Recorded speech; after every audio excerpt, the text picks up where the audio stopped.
आप सबका स्वागत है बैंक साथी यूट्यूब चैनल पर। आज जो हम कवर करेंगे डेली करंट कवर करेंगे 18 जून का। और ये 18 जून का जो डेली करंट अफेयर्स है, ये जो है आपको पूरा पूरा माइंड मैपिंग या तो टेबल फॉर्म में मिलेगा, जो कि हमारी खासियत है, mappingaffairs.com की खासियत है। तो उसी को जो है लेके ये पूरा पूरा करंट अफेयर्स बनाया जाएगा और डिफरेंट डिफरेंट कैटेगरी से बांटी गई है, जैसे नेशनल अफेयर्स अलग, बैंक अफेयर्स अलग, इस तरह से। ठीक है, तो कोई ज़्यादा टाइम वेस्ट नहीं करेंगे क्योंकि सबका टाइम इंपॉर्टेंट है, आप भी पढ़ाई कर रहे हो। तो स्टार्ट करते हैं पहले न्यूज़। पहले जो करंट अफेयर्स कवर करता है, तो पहला करंट अफेयर्स आ रहा है कि जो ट्राइबल अफेयर्स है, मिनिस्ट्री ऑफ ट्राइबल अफेयर्स है, इन्होंने लॉन्च किया है आभा जन भागीदारी अभियान। ये एक तरह कैंपेन है जो टोटल 15 दिन चलने वाला है, मतलब कि जून 15 से लेकर जून 30 2025 तक जो है टोटल जो है ये कैंपेन चलने वाला है। इस कैंपेन में क्या किया जाएगा, इस कैंपेन के अंतर्गत आप ये इमेज देख सकते हो। इस कैंपेन के अंतर्गत जो ट्राइबल पीपल हैं उनको जो है 2 स्टेप्स फैसिलिटी दी जाएंगी। ठीक है, जो भी इनका विलेज रहेगा वहाँ पे जाया जाएगा और जो गवर्नमेंट के ऑफिसर्स हैं वो उनको फैसिलिटीज़ देंगे। किस किस तरह की फैसिलिटीज़, जैसे कि हो गया आधार एनरोलमेंट की फैसिलिटीज़, उसके साथ Ayushman Bharat health card, Jan Dhan bank account, PM किसान रजिस्ट्रेशन, सोशल पेंशन, स्कॉलरशिप और फिर स्किल डेवलपमेंट, ये सारे के सारे फैसिलिटी जो है दी जाएंगी। गवर्नमेंट का प्लान है कि इस कैंपेन के अंतर्गत टोटल 550 जो ट्राइबल डिस्ट्रिक्ट है उसको कवर किया जाएगा। उसके साथ ही 207 जो पर्टिकुलरली वेनरेबल ट्राइबल ग्रुप्स हैं उनको कवर किया जाएगा और 1 लाख विलेज को कवर किया जाएगा। ठीक है, तो देख सकते हो टोटल 7 जो है सर्विस दी जा रही है और ये डोर टू डोर सर्विस जो है दी जाएंगी। जैसे आप देख भी सकते हो, इसका एम क्या है, डोर टू डोर सर्विस या 2 स्टेप डिलीवरी करने का सर्विसेज का गवर्नमेंट का। और ट्राइबल कम्युनिटीज़ को जो है एम्पावर करने के लिए जो ये पूरा का पूरा इनिशिएटिव लिया गया है मिनिस्ट्री ऑफ ट्राइबल अफेयर्स के द्वारा।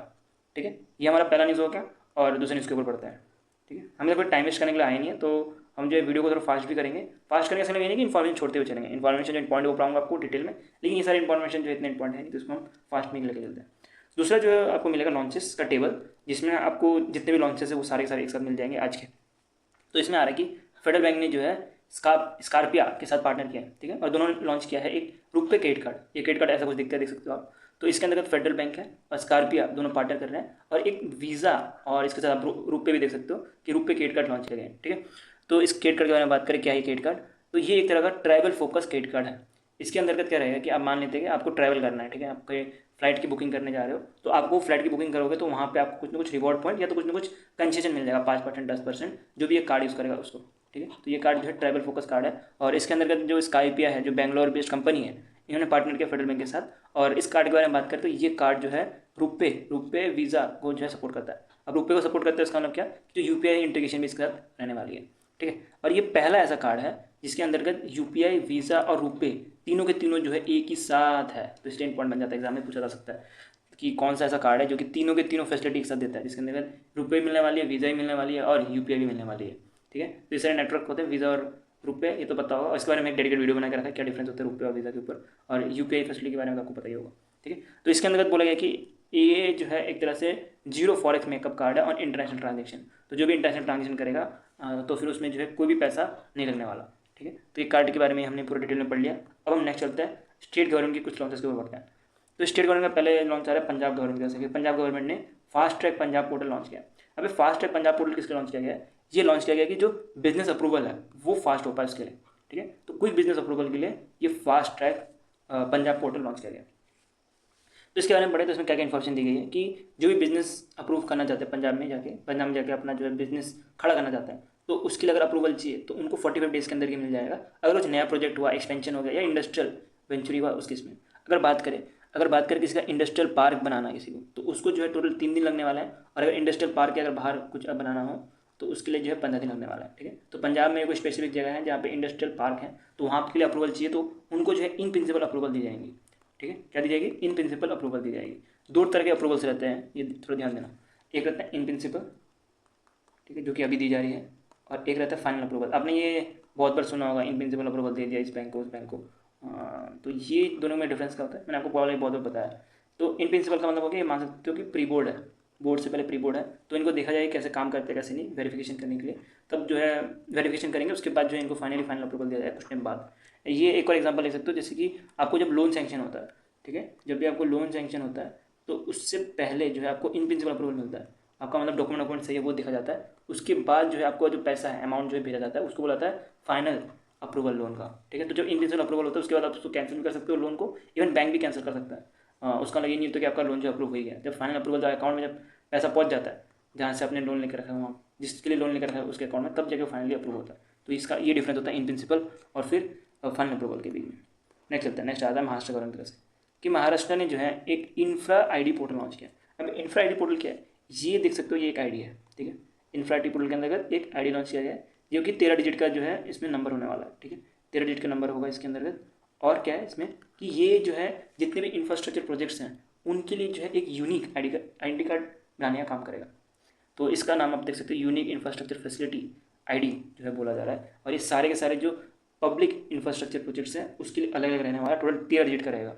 और बोला गया महाराष्ट्र गवर्नमेंट की तरफ से कि जितने भी रजिस्टर्ड इंफ्रास्ट्रक्चर प्रोजेक्ट्स हैं जो कि 2020 से लेकर 2025 तक बने हैं, उनको जो है 31 मार्च 2026 तक जो है रजिस्ट्री करने के लिए और अपना जो है 13 डिजिट का नंबर लेने के लिए, 13 डिजिट का UIF आईडी नंबर लेने के लिए। तो इसके अंदर देख सकते हो कि जो 13 डिजिट है, इसमें जो फर्स्ट डिजिट है वो स्टेट का नाम होगा, फिर सेकंड डिजिट जो एयर होगा। ये सर कुछ इतने पॉइंट है नहीं, ये लेसन पॉइंट में आता है, थोड़ा आप घुमा लेना। इसका एग्जांपल देख सकते हो, ये पूरा का पूरा एग्जांपल है आपके पास, जिसमें M का मतलब महाराष्ट्र हो गया, 25 का मतलब हो गया कौन सा ईयर है, 2025 है, इसलिए 25 लिखा गया। उसके बाद बात करें कि 4 डिजिट जो है स्कीम का नाम होने वाला है, ठीक है, कौन से स्कीम के अंदर कर दिया जा रहा है, 4 डिजिट इसके रहने वाला है। 15 डिजिट जो रहेंगे वो डिस्ट्रिक्ट रहेगा, कौन से डिस्ट्रिक्ट में जो है प्रोजेक्ट बनने जा रहा है। 2 डिजिट जो है लेटर एसेट रहने वाला है, और फिर 3 डिजिट जो है सीरियल जो नंबर रहता है नॉर्मली, तो वो रहेगा, ठीक है। तो टोटल पूरा एग्जाम्पल के साथ आपको समझाया गया। उसके बाद देखिए कि नोडल एजेंसी कौन मिलने वाली है आपको, महाराष्ट्र रिमोट सेंसिंग एप्लीकेशन जो सेंटर नागपुर बेस्ड है, ये आपको नोडल एजेंसी मिलने वाली है यहाँ की। तो ये दूसरा लॉन्चेस था। अब हम तीसरे लॉन्च से बढ़ते हैं। हाँ, वीडियो छोड़ के मत जाना, थोड़ा बोर हो रहे होंगे डेफिनेटली आप, क्योंकि यहाँ पे कुछ समझाने लायक चीज़ें है नहीं। मैं जो है आपको बैंकिंग में समझाऊंगा बहुत अच्छे से, क्योंकि बैंकिंग से ज़्यादा क्वेश्चन पूछा जाता है और यहाँ से स्टेट गवर्नमेंट से बहुत कम क्वेश्चन पूछा जाता है। तो थोड़ा वेट करो, जब बैंकिंग का सेक्टर आएगा तब हम उसको और डिटेल में पढ़ेंगे। यहाँ पे हम जो इन्फॉर्मेशन है उसको सिर्फ एक बार में गो थ्रू करते हुए चलते हैं। नहीं चलते हैं मध्य प्रदेश जो गवर्नमेंट ने लॉन्च किया ई नगर पालिका 2.0। अब ई नगर पालिका 2.0 के अंदर क्या रहेगा कि डिफरेंट जो भी नगर पालिका जितने भी नगर पालिका है या तो अर्बन लोकल बॉडीज़ हैं वो एक जगह पे आएंगे। इसका मतलब क्या हुआ कि ये मान लेते हैं ये एक तरह सेंटर हब है, जिसके अंदर जितने भी अर्बन लोकल बॉडीज़ हैं वो सारे एक जगह पे आएंगे। भोपाल का एक अर्बन लोकल बॉडी अलग से रहेगा, ठीक है। उसके बाद ग्वालियर का एक अलग से रहेगा, ठीक है। उसके बाद इंदौर का कुछ अलग से रहेगा, ठीक है। सबको जो है एक जगह पे लाया जाएगा, सबको जो है एक जगह पे लाया जाएगा अंडर दिस ई नगर पालिका 2.0 के अंदर, ठीक है। तो अब इसके बारे में पढ़ते हैं क्या है ये। तो इसके बारे में पढ़ सकते हो कि जितने भी अर्बन लोकल बॉडीज़ हैं उनको जो है एक जगह पे लाया जाएगा। और इसके बारे में लॉन्च किया गया था by the urban development and housing department government of Madhya Pradesh के द्वारा। और मध्य प्रदेश पहला ऐसा स्टेट बन गया इंडिया का जिन्होंने यूनिफाई किया सबको, जितने भी अर्बन लोकल बॉडीज़ हैं, कि वो एक सिंगल प्लेटफॉर्म में आएंगे। ये बहुत इंपॉर्टेंट न्यूज़ है क्योंकि पहली बार ऐसा किया गया, ये पूछा जा सकता है। तो ये चीज़ ध्यान देना कि मध्य प्रदेश पहले स्टेट बनी है जो कि इंप्लीमेंट करने जा रही है जितने भी अर्बन लोकल बॉडीज़ हैं उनको एक प्लेटफॉर्म में। नहीं चलते नेक्स्ट असम गवर्नमेंट की तरफ चलते हैं। तो असम गवर्नमेंट ने जो है लॉन्च किया है मुख्यमंत्री जीवन अनुप्रेरणा स्कीम। अब इस स्कीम के अंतर्गत जितने भी रिसर्चर हैं, जो भी स्कॉलर रिसर्चर हैं असम के, स्पेशली जो दिव्यांग से आते हैं, उनको जो है फाइनेंस सपोर्ट दिया जाएगा। कितना? जो फुल टाइम रिसर्च कर रहे होंगे दिव्यांग, उनको जो है 25,000 रुपये करके दिए जाएंगे। सॉरी, जो फुल टाइम रिसर्च करेंगे उनको 25,000 रुपये कर दिए जाएंगे। जो दिव्यांग जो स्कॉलर होंगे जो कि रिसर्च करने आए होंगे उनको 40,000 रुपये करके दिए जाएंगे हर महीने, ठीक है। तो आपको पता होगा कि जब भी रिसर्च करते हैं हमारे यहाँ पे जो भी PhD करते हैं तो उनको ना कुछ पैसे मिलते हैं, ठीक है। हर एक जगह पे अलग अलग रहता है, हर एक स्टेट का अलग अलग रहता है। और यहाँ पे आपको ध्यान देना है कि जो स्कीम के अंतर्गत जो है जो फुल टाइम रिसर्च करने वाले हैं उनको 25,000 और जो दिव्यांग स्कॉलर है उनको 40,000 रुपये का दिए जाएंगे।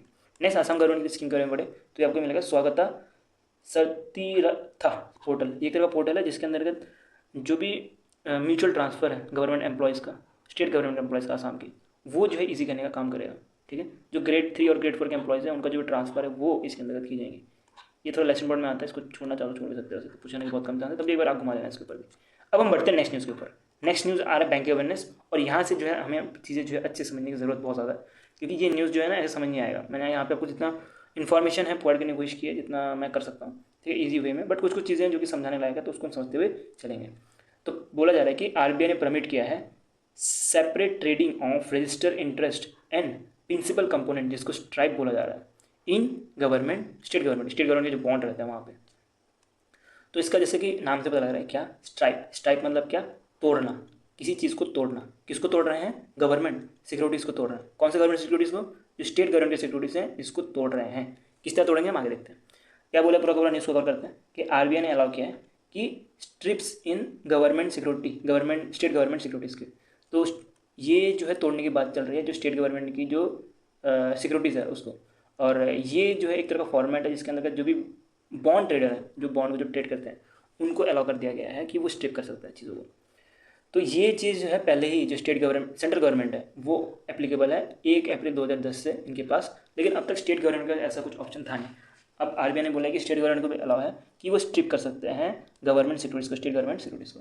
अब गवर्नमेंट सिक्योरिटीज़ होते क्या हैं? गवर्नमेंट सिक्योरिटीज़ कुछ नहीं होते, एक पेपर होता है, ठीक है, एक पीस ऑफ पेपर होता है जिसके अंतर्गत गवर्नमेंट लिख के देता है कि 10 साल बाद जब आपकी मैच्योरिटी हो जाएगी तब इस जो गवर्नमेंट सिक्योरिटी है इसके बदले या तो इंटरेस्ट दिया जाएगा या तो गवर्नमेंट सिक्योरिटी के बदले जो भी प्रिंसिपल वैल्यू है वो दिया जाएगा। अभी हम इसको डिस्काउंट में बेच रहे हैं, मान लेते हैं कि प्रिंसिपल वैल्यू 120 रुपये है, तो गवर्नमेंट बोलेगा कि अभी हम आपको 100 रुपये बेचेंगे, लेकिन 10 साल के बाद जो है इसका प्राइस 120 रुपये हो जाएगा। तो बंदा अपने पास रखेगा 10 साल तक पैसा, 10 साल तक वो बॉन्ड, और 10 साल के बाद जो है उसका जो भी प्राइस है 120 रुपये वो मिल जाएगा। ठीक है, तो ये दो तरह के सिस्टम रहता है गवर्नमेंट सिक्योरिटी के अंतर्गत, जिसमें पहला तो आपको मैंने बताया कि इंटरेस्ट जो मिलता है बॉन्ड के अंतर्गत, और दूसरा जो है मैच्योरिटी जब हो जाती है तब पैसे मिलते हैं, लेकिन पहली बार जब भेजा जाता है उसको डिस्काउंट रेट में भेजा जाता है कुछ ना कुछ। तो हमने गवर्नमेंट सिक्योरिटी के बारे में पढ़ ली। अब हम पढ़ते हैं कैसे जो है स्ट्राइप होने वाला है। स्ट्राइप का मतलब क्या हुआ कि trading interest and principal compound separately, principal amount और जो ट्रेडिंग है उसको जो है सेपरेटली पैसे जो है इन्वेस्ट कर सकते हैं। अब इसका मतलब क्या हुआ? अब बोलोगे सर इसका मतलब क्या हो गया, ये तो कुछ समझ ही नहीं आया, ऊपर ऊपर से गया हमारे, जैसे कि प्लेन ऊपर चला जाता है वैसे हमारे ऊपर चला गया यार। तो इसके बारे में समझते देखो टोटल क्या बोला गया, थोड़ा जगह मिल जाए तो अच्छा था, थोड़ा सा नीचे कर लेते क्या, सही रहेगा ना, थोड़ा जगह मिल जाएगा तो बढ़िया रहेगा। देखो अब जो भी बॉन्ड जो रिलीज़ किया गया, मान लेते हैं कि 5 साल के लिए जो है बॉन्ड रिलीज़ किया गया, ठीक है, 5 साल के लिए जो है बॉन्ड को रिलीज़ किया गया, और बॉन्ड की फेस वैल्यू कितनी है?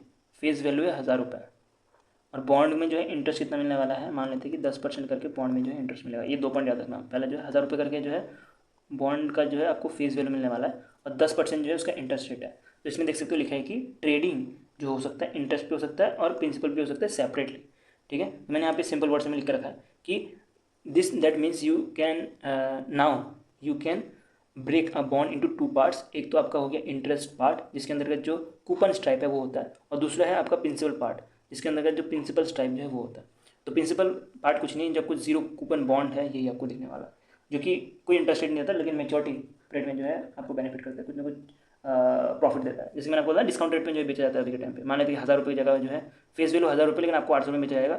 जब मैच्योर हो जाएगा 5 साल के बाद तब आपको 1000 रुपये मिलेंगे। तो इसको हम छोड़ देते हैं, 800 रुपये छोड़ देते हैं। हम एग्जाम्पल लेते हैं जो भी स्ट्रिप के बारे में बात कर रहे थे।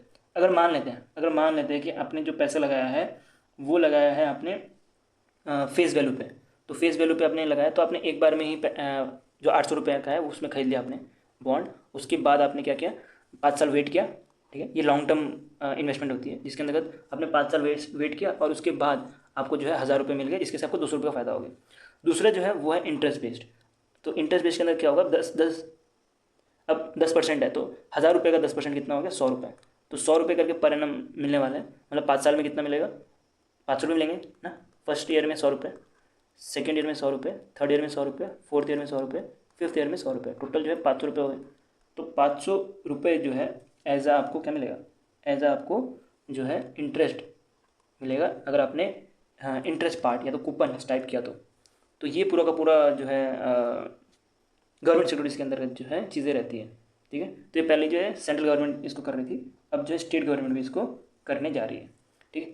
तो ये तो हमने बात कर ली कि जो स्टाइप करना हो तब। अब मान लेते हैं कि अब किसी को कंबाइन चाहिए, कॉन्सल्ट्यूशनल चाहिए, ठीक है। तो ये रिवाइज ऑफ स्टाइपिंग है, इसके अंदर का जो कूपन स्टाइप है और जो प्रिंसिपल स्टाइप है वो एक जगह पे आ जाता है। इसका मतलब क्या हुआ, वही एग्जांपल जो 1000 रुपये है, 1000 रुपये जो फेस वैल्यू है वो तो मिलेगी। अगर आपको दोनों लेना है तो दोनों भी ले सकते हो।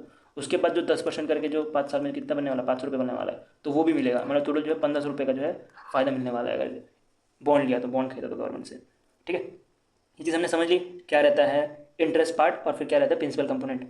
और इस टाइप में ये 2 कंपोनेंट इंपॉर्टेंट है, दोनों कंपोनेंट के बारे में डिटेल में समझ ली। इसके बाद हमने ये भी समझ लिया कि रिकंस्ट्रक्शन भी हो सकता है, जिसके अंतर्गत अगर टाइप में नहीं लेना तो दोनों को साथ में मिलकर भी लिया जा सकता है।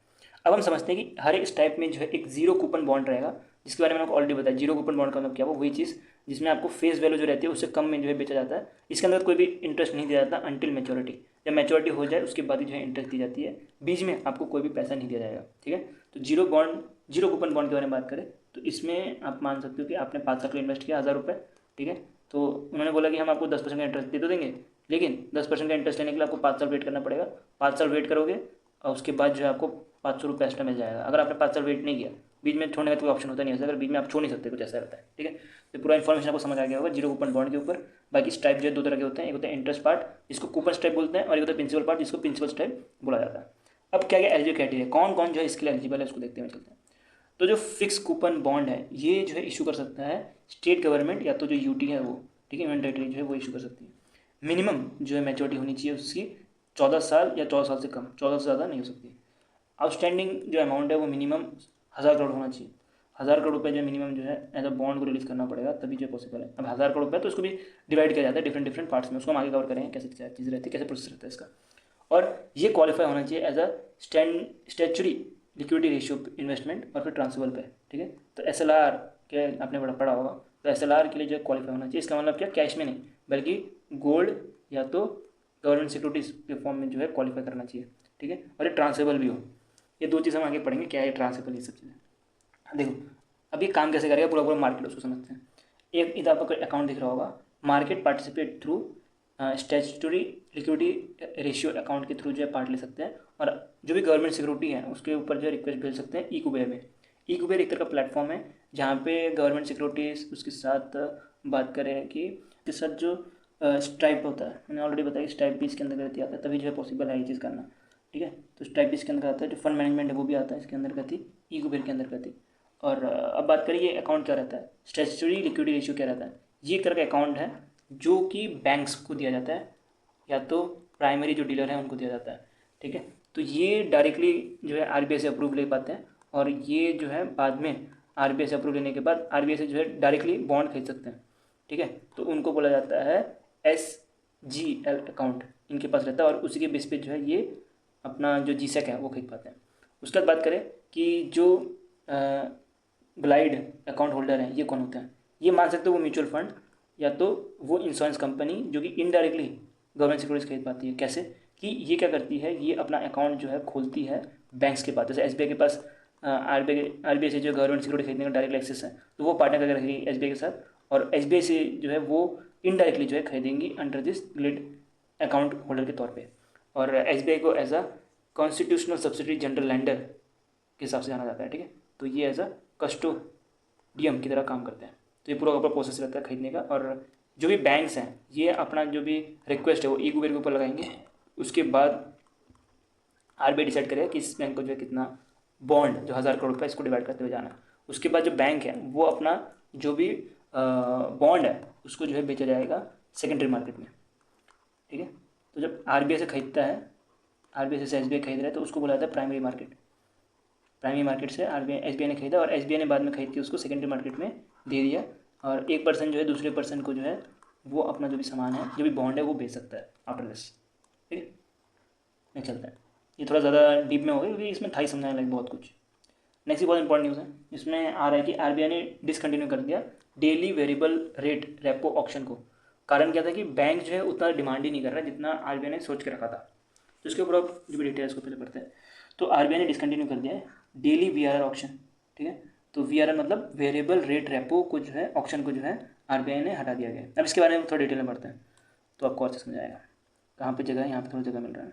अब मान लेते हैं कि RBI ने जो है 5 करोड़ रुपये बोला गया कि हम जो है 5 करोड़ रुपये बैंक डालना चाहते हैं, जो सिस्टम है या मार्केट है वहाँ पे डालना चाहते हैं बैंक के थ्रू, ठीक है। तो 5 करोड़ रुपये डालना चाहेंगे तो बैंक क्या बोलेगा, जैसे मान लेते हैं SBI ने बोला कि मैं इस 5 करोड़ रुपये के बदले जो भी RBI देने वाला बैंक को उसके बदले मैं आपको जो रेपो रेट होता है वहाँ से जो है थोड़ा ज़्यादा देना पड़ता है। अब एक इसमें 5.5 चला तो 5.5 से ज़्यादा देना पड़ेगा, और 6% मान लेते हैं। SBI ने 6% बोला, HDFC ने जो है बोला कि हम आपको 6.5% देंगे, वैसे ICICI बैंक ने बोला कि हम जो है आपको 6.3% देंगे। तो जो ज़्यादा इंटरेस्ट रेट देगा उसको जो है RBI पैसा दे देता है 5 करोड़ का, ठीक है। और उसके बाद जो HDFC है उसको अगर पैसा मिल गया तो इसके ये जो है बाद में मार्केट में जो है उसको निकालता है या पैसे जो है अपने पास रखता है। अब ये किया क्यों जाता है, variable daily variable rate repo जो है इसको निकाला क्यों जाता है। ये जो बैंक्स रहते हैं इनमें जब शॉर्टफॉल हो जाती है पैसे की तब जो है ये पैसे निकाले जाते हैं, और ये एक तरह से वन डे या तो ओवरनाइट फैसिलिटी के तौर पर दी जाती है बैंक्स को, ठीक है। तो ये एक दिन के लिए कोई ऐसा करके दिया जाता है बाय दी RBI। अब इसको रोका क्यों गया, क्या कारण है रोकने का, इसको अभी भी तो चालू कराया गया था और अभी भी रोकने की बात चली, इसके बारे में ऑलरेडी न्यूज़ पढ़ा होगा, ठीक है। तो इसको थोड़े टाइम के लिए ही चालू किया गया था और वापस से बंद करने की बात चल रही है। तो इसका कारण है कि there was not too much extra money in the banking system, और जिसके से लिक्विडिटी सरपास ऑलरेडी हो चुका है, और बैंक को जो है पैसे की नीड नहीं है RBI से हर हर दिन जो है ऑप्शन की ज़रूरत नहीं है और बैंक को जो पैसे की नीड नहीं है, तो आरबीआई ने सोचा यार ज़रूरत ही नहीं है तो रख के फ़ायदा क्या, ऑप्शन करके फ़ायदा क्या, इसको हम रोक देते हैं। क्योंकि अब देखोगे कि 10 जून के बारे में बात करें तो बैंक ने सिर्फ 3,711 करोड़ रुपये जो है आरबीआई से मांगे थे, और आरबीआई जो है उस समय 25,000 रुपये ऑफर कर रहा था, 25,000 करोड़ रुपये ऑफर कर रहा था, लेकिन बैंक सिर्फ 3,000 या 4,000 करोड़ के आसपास जो है आरबीआई से पैसे मांग रही थी। ऐसा सेम चीज़ जो है बहुत टाइम चला रहा था, तो आरबीआई ने सोचा यार फालतू का चला के रखना, इसे सब बंद ही कर दे। तो आरबीआई ने बोला कि no need for daily loan now, अब डेली लोन की ज़रूरत नहीं है, और 12 जून से जो है आरबीआई ने फुली स्टॉप कर दिया है डेली वीआरआर ऑप्शन को। ठीक है, सिंपली क्या है, वीआरआर जो है रेपो रेट से तो ज़्यादा रहता है, डेली बेस पे दिया जाता है बैंक्स को, और ये इसके ऊपर बैंक जो है ऑप्शन लगाती है। ठीक है, तो ये पूरा बड़ा है, और बैंक सिस्टम ने क्यों इसको डिसकंटिन्यू किया, उसका इन्फॉर्मेशन आपको पूरा यहाँ पे मिल जाएगा इन वैल्यू फॉर्म। मैंने आपको पूरा सिंपली फॉर्म में ऊपर समझा दिया है। अब वैल्यू की तरफ से समझते हैं क्यों जो है इसको डिसकंटिन्यू नहीं किया गया। पहला तो लिक्विडिटी सरप्लस हो गया, और कुछ 2.75 करोड़ से लाख करोड़ से लेकर 3 लाख करोड़ तक जो है बैंक के पास अभी सरप्लस है, तो बैंक की जरूरत है नहीं।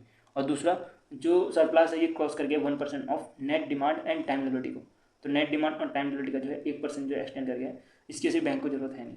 उसके साथ ही बैंक चाहता है कि जो मार्केट टूल है वो फ्रीली ओपन रहे, जैसे कि कॉल मनी हो गया, उसका ट्राई पार्टी रेपोज हो गया, तो ये सब जो है करने के लिए जो है ये इनिशिएटिव लिया गया।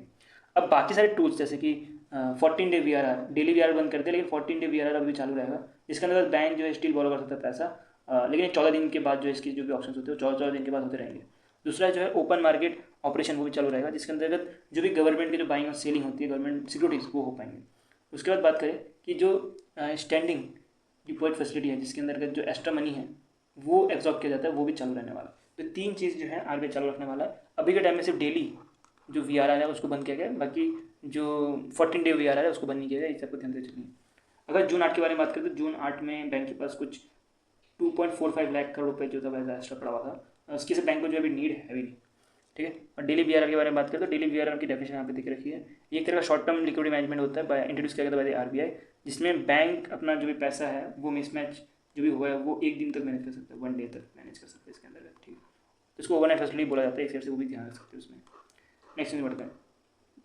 ये भी आपने पहले भी न्यूज़ सुना होगा गोल्ड लोन के ऊपर, इसके ऊपर मैंने आपको पूरा एक टेबल में पूरा सब समझाया गया था, जिसके अंदर बोला गया था कि आरबीआई ने इशू किया है लोन टू वैल्यू नॉर्म्स। ठीक है, लोन टू वैल्यू नॉर्म्स, और ये एनबीएफसी गोल्ड लोन के लिए निकाला गया था, या तो स्मॉल टिकट जो लोन रहता है उसके लिए निकाला गया था। तो इसके अंदर बोला गया था कि जो भी लोन का कैप है वो 85% रखने के लिए बोला गया था फ्रॉम 75%, और ये 2.5 लाख रुपये तक रखने के लिए बोला गया था। ठीक है, तो इसका मतलब क्या हुआ कि अगर मान लेते हैं कि 100 रुपये अगर गोल्ड की वैल्यू है, तो 100 रुपये गोल्ड की वैल्यू होगी, तो 100 रुपये देने के लिए मना किया गया है, बोला गया था कि 85% रखने के लिए, मतलब 85 रुपीज़ तक ही दे सकते हो गोल्ड की वैल्यू, ऐसा लिमिट रख दिया गया था बाय द आरबीआई।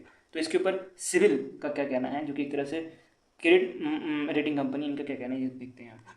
तो इन्होंने बोला कि about 70% of the NBFC gold loan are under 5 lakh, 5 lakh के अंदर ही होता है, so most people are well benefit, बहुत ज़्यादा फायदा होने वाला है जो इनिशिएटिव लिया गया आरबीआई की तरफ से इसमें। उसका बोला गया है कि NBFC now have more flexibility to give loan, ज़्यादा फ्लेक्सिबिलिटी मिलेगी ज़्यादा लोन देने के लिए। उसके साथ ही बोला गया they can land more in bullet loan, मतलब छोटे छोटे लोन जो है वो दे सकती है 65 से 68 या तो 75% तक। ठीक है, और अगर बात करें कि क्या क्या रिस्क हो सकते हैं इसकी वजह से, अगर मान लेते हैं कि गोल्ड अगर फॉल हो गया, गोल्ड का जो प्राइस है वो अगर फॉल हो गया, तो एनबीएफसी इसकी से जो है पैसे भी लूज़ कर सकती है, ऐसा कुछ कहना है इस रिपोर्ट में। उसके साथ ही बोला गया है कि जो भी एनबीएफसीज हैं वो अपना जो रिस्क है उसको मैनेज करना पड़ेगा केयरफुली, तभी जो है चीज़ संभल पाएंगी। उसके बाद जो सेल ऑफ द गोल्ड है वो ऑन टाइम करना पड़ेगा, अगर बॉरोवर रीपेमेंट नहीं कर पाए टाइम पे तो जो भी गोल्ड है उसको सही टाइम पे बेचना पड़ेगा थ्रू ऑक्शन या कुछ भी करके, नहीं तो फिर एनबीएफसी को नुकसान हो जाएगा। ये सारे जो रिस्क बताए गए इस रिपोर्ट में। अगर सिंपल टर्म्स में बोले तो आरबीआई ने बोला कि NBFC can now give more loan against your gold, जो भी गोल्ड है उसके अगेंस्ट में जो है ज़्यादा से ज़्यादा लोन दे सकते हैं, आरबीआई ने ऐसा कुछ बोला। लेकिन गुड फॉर स्मॉल बोरोवर और NBFC, but gold price risk must be manage smartly, जो भी गोल्ड प्राइस है उसको स्मार्टली मैनेज करने के लिए बोला गया है। तो ये आप देख सकते हो कि ये आरबीआई का स्टेटमेंट है पहला वाला, और दूसरा स्टेटमेंट जो है आपको सिविल का रिपोर्ट के हिसाब से मिलने वाला है। ठीक है, तो दोनों के दोनों इंपॉर्टेंट है, दोनों को अच्छे से पढ़ते हुए चलना है आपको। नेक्स्ट चलता है, नेक्स्ट बहुत इंपॉर्टेंट न्यूज़ है, आज बहुत सारे इंपॉर्टेंट न्यूज़ आ गए हैं, और जितने पेंडिंग कुछ न्यूज़ बाकी मेरे तरफ से डेली करंट अफेयर्स के वो मैंने आपको सेकंड वीकली में करवाई दिए हैं, और जितने भी बाकी और रह गए वो मैं आपको जल्दी करवा दूँगा। नेक्स्ट चलते हैं, national payment corporation of India के बारे में पढ़ते हैं। तो इन्होंने इंप्लीमेंट किया है एक तरह से back end update in UPI. अब back end update in UPI किया गया है, इसका मतलब क्या जो चेंजेस किए गए हैं ये एपीआईज में किए गए हैं, एप्लीकेशन प्रोग्रामिंग इंटरफेरेंस जो रिस्पॉन्स टाइम होता है उसके अंतर्गत किए गए हैं। ठीक है, अब एपीआई क्या रहता है उसको समझते हैं। अब देखो यूपीआई किसका सर्विस है? यूपीआई जो है एनपीसीआई का सर्विस है, लेकिन आपको यूपीआई जो है गूगल पे में भी अवेलेबल रहता है, ठीक है। आपको यूपीआई का सर्विस पेटीएम में भी अवेलेबल रहता है, ठीक है। आपको यूपीआई का सर्विस दूसरा कोई भी प्लेटफॉर्म ले लो यार, अमेजॉन पे ले लेते हैं, यहाँ पे भी अवेलेबल है ना, जहाँ पे भी आप देखोगे कि यूपीआई की सर्विस अवेलेबल है, लेकिन सर्विस है किसकी? सर्विस है तो एनपीसीआई की ना। तो ये लोग कैसे एक्सेस कर पा रहे हैं? ये लोग एक्सेस कर पा रहे हैं by using API, application programming interface के थ्रू जो है ये एक्सेस कर पा रहे हैं, ठीक है। तो इसके लिए कोड लेना पड़ता है, जैसे गूगल पे है, जी पे है, या पेटीएम है, या अमेजोन पे है, इनको जो है एक कोड लेना पड़ता है, एक्सेस कोड, और वो मिलता है एनपीसीआई से। और इसके थ्रू जो है एक दूसरे के थ्रू बात करते हैं, मतलब जो एनपीसीआई है और गूगल पे है एक दूसरे के साथ बात करते हैं और कम्युनिकेट करते हैं, तब जाके जो है पॉसिबल हो पाता है ट्रांजेक्शन, और उस कम्युनिकेशन को बोला जाता है एपीआई, ठीक है। तो ये एपीआई जो है 16 जून 2025 से जितने भी मेजर इंफ्रास्ट्रक्चर है उनको एप्लीकेबल करने के लिए बोला गया है। बैंक्स के लिए थोड़ा कुछ अलग डेटा उसको हम बाद में कवर करते चलते हैं। अब डिटेल में चीज़ें पढ़ते हैं क्या है ये back hand update in UPI, ठीक है। तो ये जो एपीआई का जो रिड्यूसिंग एपीआई का जो टाइम लगता है, रिस्पॉन्स टाइम, उसको कम करने का काम करेगा। तो इसका ऑब्जेक्टिव देखोगे कि यूपीआई पेमेंट बहुत ज़्यादा हो रहा है, जिसकी वजह से रिफंड और फिर स्टेटस अपडेट वो भी फास्टर होना चाहिए। अभी के टाइम पे यूपीआई यूज़र देखोगे तो 350 मिलियन यूज़र हैं, जो कि एक बहुत बड़ा वैल्यू है। और बोला जा रहा है कि इतना बड़ा वैल्यू होने की वजह से जो सर्विस है वो भी फास्ट होनी चाहिए, जिसकी वजह से एनपीसीआई ने ये अपडेट लाया है, जिसके अंतर्गत बोला जा रहा है कि रिड्यूस करने के लिए टर्न अराउंड टाइम। क्या रिड्यूस करने के लिए? Turn around time. अब टर्न अराउंड टाइम क्या होता है समझते हैं। TAT, turn around time. जैसे कि आपने एक रिक्वेस्ट भेजा, क्या भेजा? सर्विस रिक्वेस्ट भेजा, या तो जब पेमेंट करने जा रहे हो, ठीक है, नॉर्मल एग्जांपल लेते हैं। आपने क्यूआर कोड देखा, क्यूआर कोड है ये, फिर आपने मोबाइल निकाला, आपने स्कैन किया, ठीक है। वो स्कैन करने के बाद आपका पेमेंट एक्सेप्ट हुआ, उसके बाद आपको पेमेंट का एक्नॉलेजमेंट मिलना, वो पूरा का पूरा प्रोसेस रहता है टीएटी के अंदर का। टर्न अराउंड टाइम, कितने टाइम में जो पूरा सर्विस मिला है उसको बोला जाता है टर्न अराउंड टाइम, ठीक है। तो टर्न अराउंड टाइम जो है बहुत इंपॉर्टेंट होता है यूपीआई, जो एपीआई है इनके लिए। और ये जो भी एपीआई यूपीआई के बारे में बताया गया है, ये बताया गया एनपीसीआई सर्कुलर 26 अप्रैल 2025 में। और इसके अंदर आप देख सकते हो कि जो पुराना जो टर्न अराउंड टाइम था और जो नया टर्न अराउंड टाइम है, इसमें कुछ ज़्यादा ही चेंजेस हैं। जैसे कि अगर बात करें कि अगर रिक्वेस्ट पे कर रहे हो डेबिट या क्रेडिट कार्ड के लिए, तो उसके इसमें पहले जो था 30 सेकंड था, और अब जो है 15 सेकंड में उसको कम कर दिया गया, 15 सेकंड डिक्रीज कर दिया। उसके अलावा किसी पर्सन को जो ट्रांजेक्शन चेक करना हो, स्टेटस कि मेरा जो है कंप्लीट हुआ है कि ट्रांजेक्शन, पहले जो उसका मैक्सिमम टाइम था टर्न अराउंड टाइम, वो आपको 30 सेकंड मिलेगा, अब जो है 10 सेकंड है। उसके बाद ट्रांजेक्शन रिवर्सल के बारे में बात करें, कभी कभी ऐसा हो जाता है कि पैसा अटक जाता है, आपने भी देखा होगा ये चीज़, पैसा अटक जाता है। तो वो पैसा जब अटकता है तो उसके बाद पता लगाने में बहुत टाइम लग जाता है, और कभी कभी तो ये डाउट होता है कि पैसे आएंगे कि नहीं। तो बोला गया है कि पहले जो भी पैसे जो आते थे उसके पहले जो टाइम था वो 30 सेकंड का टाइम था, और अभी के टाइम पे जो है 10 सेकंड का टाइम होने वाला है। अभी ये मत समझना है कि कभी कभी हो जाता है कि ट्रांजेक्शन अटक जाता है और उसके बाद जो है पैसा वापस आ जाता है, लेकिन उसको आने में टाइम लगता है, बैंक की तरफ से कुछ सर्वर में फॉल्ट रहता है जिसकी वजह से नहीं आ पाता। तो वो चीज़ नहीं है ये। अपनी ऐसी सिचुएशन फेस किया होगा, यूपीआई जब पेमेंट करते हो तो पैसा कट जाता है और फट से आ जाता है। तो मैं उसके बारे में बात करूँ, पहले जो था वो टाइम 30 सेकंड था और अब जो 10 सेकंड रख दिया गया है। और मैं उसकी बात नहीं कर रहा जब सर्वर डाउन होता है या बैंक की तरफ से कुछ गड़बड़ होती है, तब पैसा जो है टाइम लगता है, 2 दिन 3 दिन, या तो कभी कभी 7-8 दिन के बाद भी आता है। हाँ, ये चीज़ याद रखना इसमें, अगर मान लेते कि आपने कोई ट्रांजेक्शन किया है, या तो आपका एटीएम में जो है एटीएम से आपने पैसे निकाले और आपका पैसा अटक गया है, पैसे कट गए हैं लेकिन आपको पैसे मिले नहीं है, तो उस केस में 7 दिन के बाद जो है बैंक को जो है 100 रुपये करके देने पड़ते हैं हर दिन, ठीक है। तो मेरे साथ ऐसा सिचुएशन हुआ था कि मेरे को 20 दिन के बाद पैसा मिला था, तो आप समझ सकते हो मुझे कितना फ़ायदा हो गया था। मैंने सिर्फ 1000 रुपये निकालने गया था एटीएम में, तो मुझे बेनिफिट हो गया था। तो एक स्टोरी बस वो याद आ गई, तो मैं सबको बता दी, इससे आपको थोड़ा पता भी लग जाएगा कि कैसे जो है बैंकिंग सिस्टम चलता है। उसके बाद बात करें इम्प्रूव यूज़र सिक्योरिटी के लिए भी जो है कुछ स्टेप्स लिए गए एनपीसीआई के द्वारा। पहला कि जो यूपीआई ऐप है must display only final beneficiary name, जो फाइनल बेनिफिशियरी नेम है उसी को जो डिस्प्ले करने के लिए, और जो बेनिफिशियरी का नेम है ये चेंज नहीं करने के लिए, ठीक है। ऐसा ना हो कि आपका नाम है एंजल, नहीं आपका नाम है प्रिया, ठीक है, मान लेते हैं आपका नाम है प्रिया, तो ऐसा नहीं है कि आपने जो यूपीआई बेनिफिशियरी है उसमें लिख दिया एंजल प्रिया, या तो मैं तेरा हीरो, कुछ भी करके लिख दिया, तो ऐसे नहीं कर सकते। अब एनपीसीआई का ऐसा कुछ कहना है जिसके से जो फ्रॉड प्रिवेंशन है वो ज़्यादा से ज़्यादा हो पाए। इसके साथ ही जो बैलेंस चेक लिमिट है उसको भी बढ़ाया गया है, 50 बैलेंस चेक कर सकते हैं पर डे, ठीक है, तो यूपीआई के थ्रू। इसमें लिमिट ला के दे दी है कि जो बैलेंस है यूपीआई के थ्रू भी आप चेक कर सकते हो ना, यूपीआई का जो पिन दबा के बैलेंस चेक कर सकते हो, वो 50 टाइम्स तक कर सकते हो। पहले को लिमिट नहीं थी, अब जो है नया कैप लगा दिया गया इसके अंदर भी, तो ये भी इंपॉर्टेंट है, इसके बारे में आपको ध्यान देते चलना। बाकी 2 टर्म आपको मैंने यहाँ पे लिख के दे दिया है, एपीआई और फिर टर्न अराउंड टाइम क्या रहता है। और जो भी बैंक है या यूपीआई ऐप्स हैं इन या पेमेंट सर्विस प्रोवाइडर हैं, इनको बोला गया कि आपका जो भी इम्प्लीमेंटेशन है 30 जून 2025 तक कंप्लीट कर लेना है। अभी के लिए तो 16 जून जो टाइम दिखा रखा है इंफ्रास्ट्रक्चर डेवलप करने के लिए दिया है, और 30 जून जो इनको डेडलाइन दिखा रखा है। लेकिन मुझे लग रहा है डेडलाइन बाद में एक्सटेंड हो सकता है। ठीक है, मुझे ऐसा लग रहा है कि नहीं हो पाएगा इनसे, तो बाद में एक्सटेंड करेंगे, और करेंगे तो फिर वापस से हम इस न्यूज़ को कवर करेंगे। ठीक है, पूरा न्यूज़ तो कवर नहीं होगा, बट जो भी पॉइंट्स है यहाँ पे ऐड हो जाएगा मंथली में या वीकली में, थोड़ा बता दूंगा आपको डेली में आके भी, लेकिन यहाँ पे जो आपको सीधे सीधे ऐड होते हुए चलेगा। अब चलते हैं ओल्ड वर्सेस न्यू में। ओल्ड वर्सेस न्यू में क्या है कि अभी आरबीआई का जो ऑफिस था हैदराबाद में, ठीक है, उसको शिफ्ट करके विजयवाड़ा आंध्र प्रदेश में कर दिया गया। ठीक है, हैदराबाद आंध्र प्रदेश की कैपिटल है, तो यहाँ से शिफ्ट करके जो विजयवाड़ा वहाँ पे किया गया है। और अभी जो डिप्टी गवर्नर टी रविशंकर जी बनाए हैं पार्ट टाइम डिप्टी गवर्नर, ये इन्होंने किया है, और ये जो रीजनल डायरेक्टर हैं इनके साथ मिलकर ये चीज़ की गई है। ठीक है, तो करेंसी ऑपरेशन जो है वो हैदराबाद ऑफिस से होगा, लेकिन बाकी जो भी ऑपरेशन है वो जो है आरबीआई का विजयवाड़ा से होने वाला है। अब एक लोन है जो कि दो बैंक मिलकर दे रही है, एक तो बैंक ऑफ बड़ौदा याद रखना है और दूसरा एचडीएफसी बैंक याद रखना है। दोनों मिलकर जो है 700 मिलियन जो है यूएस डॉलर का लोन देने जा रही है fund capacity expansion and green project of NTPC के लिए। तो एनटीपीसी ने टोटल राइज किया है 750 मिलियन यूएस डॉलर, और ये ईसीबी लोन के अंतर्गत किया जा रहा है। ठीक है, इकोनॉमिक कमर्शियल बोरोइंग के अंतर्गत किया जा रहा है। इसके बारे में हम आगे डिटेल में पढ़ेंगे। तो इकोनॉमिक नहीं, एक्सटर्नल कमर्शियल बोरोइंग के अंतर्गत की जा रही है। ये एक तरह से डोर टू डोर अगर लेना चाह रहे होंगे तो 10 साल के लिए है, और एवरेज जो है 7 साल की इसकी मेच्योरिटी रहने वाली है इस लोन पीरियड की। ठीक है, अब इसके बारे में हम डिटेल में चीज़ें पढ़ते हुए चलते किस तरह जो है इस लोन को डिवाइड किया गया है। पहले तो जो बैंक ऑफ बड़ौदा है वो 500 मिलियन यूएस डॉलर लोन देने वाली है बेस इशू के तौर पे, और जो ग्रीन शोर है उसके अंतर्गत एचडीएफसी जो है 250 मिलियन यूएस डॉलर देने वाली है। अगर बात करें दोनों के बारे में, एचडीएफसी और फिर बैंक ऑफ बड़ौदा, दोनों ये जो भी एग्जीक्यूशन है वो आईएफसी गिफ्ट सिटी का जो इनका बैंकिंग यूनिट है उसके द्वारा किया जाएगा। अब ईबीसी के बारे में पढ़े तो ईबीसी एक तरह का लोन है जो कि इंडिया की कंपनी जो है वो फॉरेन लेंडर जो भी रहता है उनसे लेती है, मतलब फॉरेन जो बैंक्स है या इंस्टीट्यूट्स हैं उनसे लेती है इन फॉरेन करेंसी। ठीक है, यूएस डॉलर में जब लिया जाता है तो उसको बोलाता है ईसीबी। अब ग्रीन शोर का मतलब क्या हुआ? ग्रीन शोर एक तरह का ऑप्शन होता है जिसके अंतर्गत जो आईपीओ रहता है, ठीक है, आईपीओ इनिशियल पब्लिक ऑफरिंग, उसके लिए स्टेबलाइज करने के लिए जो है शेयर प्राइस को, उसके लिए जो है यूज़ किया जाता है ग्रीन शोर को।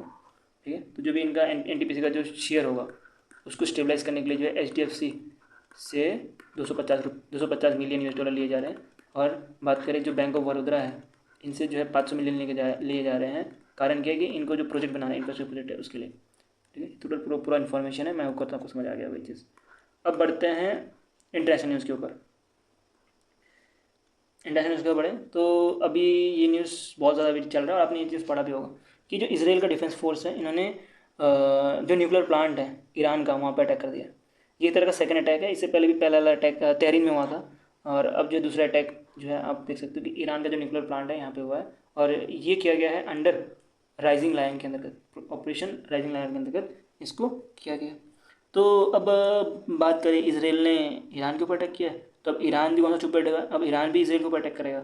और ईरान ने बोला यूएसए ने, और ईरान ने एक पॉलिसी हल कर रखी थी, तो यूएसए से बोला, तो यूएसए ने बोला कि हम इससे दूर रहना चाहेंगे और हम इसमें न्यूट्रल रहेंगे, ना ही हम इसराइल का साथ देंगे ना ही हम ईरान का साथ देंगे। ठीक है, क्योंकि बात करें कि इसराइल का साथ हर समय यूएसए देता था, बट इसराइल का साथ जो इस बार यूएसए नहीं दे रहा।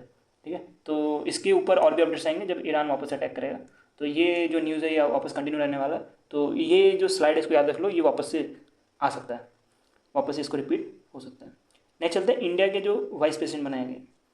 इंडिया के जो वाइस प्रेसिडेंट बनाए गए हैं वो बने हैं टी.के. रामाचंद्रन जी, जो कि अभी के टाइम पे सेक्रेटरी है ministry of port shipping waterway के। तो इनको जो है international organization of marine aid to navigation का जो है वाइस प्रेसिडेंट बनाया गया। कहाँ पे बनाया गया है? इनको नाइस जगह नामी नाइस है, फ्रांस में जगह है, तो वहाँ पे बनाया गया है। इनका काम रहेगा कि जितने भी मरीन, आप देख सकते हो कि पीछे भी देख सकते हो इंडियन ओशन है, पैसिफिक ओशन है, तो जितने भी मरीन नेविगेशन एड्स हैं उसमें जो है इनका क्रूशियल डिसीजन रहने वाला है। अगर प्रेसिडेंट के बारे में बात करें तो प्रेसिडेंट अभी के टाइम पे ब्राज़ील है। ठीक है, नेक्स्ट जो जनरल मीटिंग है वो मुंबई में होगा, और वो दिसंबर 2025 में मिलने वाला है, और कॉन्फ्रेंस जो 2027 का वही मुंबई में मिलने वाला है। ये तो अब बात करें इंटरनेशनल की। अब बढ़ते हैं डिफेंस के ऊपर, दो तरह के एक्सरसाइज उसको खत्म करते हैं। तो पहला तो आपको मिलेगा इंडिया यूके पैसिफिक एक्सरसाइज, जो कि इंडियन नेवी और जो यूके का जो रॉयल नेवी इनके बीच में हुआ था नॉर्थ अरबियन सी में। ठीक है, और ये एक तरह का इंटरपोर्टेबिलिटी, कॉम्बैट रेडनेस और नेवल टाइज के बीच में एक्सरसाइज हुआ था। एग्जाम्पल का इंपॉर्टेंट है कि इंडियन नेवी की तरफ से कौन गया था। ठीक ठीक है, ये क्वेश्चन ज़्यादा पूछा था। तो इसमें आपको मिलेगा कि INS तलवार जो था वो इंडियन नेवी की तरफ से गया था, और P8I जो कि एक तरह का क्या है, एक तरह का एयरक्राफ्ट है इंडियन नेवी का, तो वो भी गया था पार्ट लेने के लिए इस एक्सरसाइज में। उसके बाद बात करें 22nd एक्सरसाइज खानपिंड, ये जो है इंडियन आर्मी और उसके साथ जो मिलिट्री है टोटल 24 कंट्रीज से, वो सब गए थे पार्ट लेने के लिए मंगोलिया। ये एक्सरसाइज हर साल मंगोलिया में ही होता है, और इंडियन आर्मी में टोटल 40% गए थे, और रिप्रेजेंट कर रहे थे जो कूनम रेजिमेंट है इनके द्वारा, ठीक है। इसको लीड कर रहे थे लेफ्टिनेंट जनरल पुष्पेंद्र सिंह, और टोटल इसमें एक वुमेन ऑफिसर्स थी और 2 वुमेन सोल्जर्स भी थे इस एक्सरसाइज में, ठीक है। एग्जाम का पॉइंट ये है कि मंगोलिया में हो रहा है, कौन जो इसको लीड कर रहे हैं, कौन सी रेजिमेंट है, ये सारी चीज़ें आपको ध्यान से चलनी है इस एक्सरसाइज में। तो यहीं पे जो है हमारा डेली कंट्रोल खत्म हो गया, और मैं होप करता हूँ जो मैंने आपको समझाया आपको समझ आ गया होगा। कुछ चीज़ें होती है उसको डिटेल में पढ़ना होता है, जो कि हमें डिटेल में पढ़ा, और कुछ चीज़ें होती है डिटेल में नहीं पढ़ोगे तब भी चल जाता है, उसको हमने डिटेल में नहीं पढ़ा, ठीक है। एग्जाम्पल ऐसा नहीं है कि आप पूरा का पूरा रट्टा मारते हुए जा रहे हो, 400-500 पेज पढ़ते जा रहे हो, 300 पेज पढ़ते जा रहे हो, वो इंपॉर्टेंट नहीं है। इंपॉर्टेंट ये है कि एग्जाम में जो रिलेवेंट कंटेंट है उसको पढ़ते हुए जाना है आपको। और टॉपर तो मैं नहीं बोलाऊंगा कि अब मैं आपको टॉपर बना दूंगा, बट टॉपर के आसपास जो आपका स्कोर ला के दे दूंगा, अगर आप मेरे को फॉलो करते चल रहे हो या तो मेरे PDF के थ्रू आप पढ़ते हुए चल रहे हो। तो ये PDF के बारे में बात करें तो ये PDF जो है टेलीग्राम ग्रुप में मिल जाएगा, इवन mappingoffice.com पर भी मिल जाएगा, ठीक है। और वीडियो अच्छा तो लाइक कर देना, ऐसी कंटेंट देखते रहने के लिए सब्सक्राइब चैनल, और वीडियो को शेयर कर दो अपने दोस्तों के साथ, और बताओ यार माइंड मैपिंग में कंटेंट प्रोवाइड कर रहा है इतना अच्छा। और अभी क्या रहते हैं, thank you watching this video.